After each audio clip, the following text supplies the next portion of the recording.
നമസ്കാരം, ടി ന്യൂസിലേക്ക് സ്വാഗതം. മലപ്പുറം തൃക്കലങ്ങോട് 18 വയസ്സുകാരിയെ വീട്ടിൽ തൂങ്ങി മരിച്ച നിലയിൽ കണ്ടെത്തി. തന്റെ സമ്മതമില്ലാതെ വിവാഹം നടത്തിയതാണ് മരണത്തിന് കാരണമെന്നാണ് പോലീസിന്റെ പ്രാഥമിക വിലയിരുത്തൽ. കഴിഞ്ഞ ദിവസം വൈകിട്ട് 6 മണിയോടെയാണ് ഷൈമയെ വീടിനുള്ളിൽ തൂങ്ങി മരിച്ച നിലയിൽ കാണപ്പെടുന്നത്. വെള്ളിയാഴ്ചയാണ് ഷൈമയുടെ നിക്കാഹ് കഴിഞ്ഞത്. വിവാഹ ചടങ്ങുകൾ അടുത്ത ദിവസം നടക്കാനിരിക്കെയായിരുന്നു മരണം.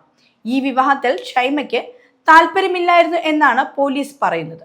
വീടിന്റെ അടുത്തുള്ള 19കാരനായ സുഹൃത്തുമായി ഈ പെൺകുട്ടി പ്രണയത്തിലായിരുന്നു. ഇയാളുമായി ഒന്നിച്ചു ജീവിക്കണമെന്നായിരുന്നു കുട്ടിയുടെ ആഗ്രഹവും.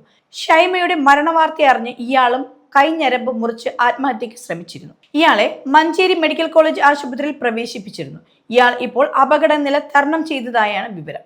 പെൺകുട്ടിയുടെ താല്പര്യമില്ലാതെയാണ് നിക്കാഹ് നടത്തിയത് എന്നാണ് പോലീസ് അന്വേഷണത്തിൽ പറയുന്നത്.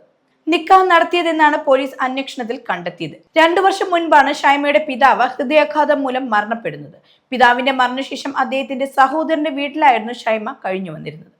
മതപരമായ ആചാരങ്ങൾ പ്രകാരമായിരുന്നു ചടങ്ങ് നടത്തിയത്. നിക്കാഹ് കഴിഞ്ഞുവെങ്കിലും പെൺകുട്ടിയെ ഭർത്താവിന്റെ വീട്ടിലേക്ക് കൊണ്ടുപോയിരുന്നില്ല. കാരക്കുന്ന് ഹയർ സെക്കൻഡറി സ്കൂളിലാണ് ഷൈമ സിനിവർ +2 പഠനം പൂർത്തിയാക്കിയത്.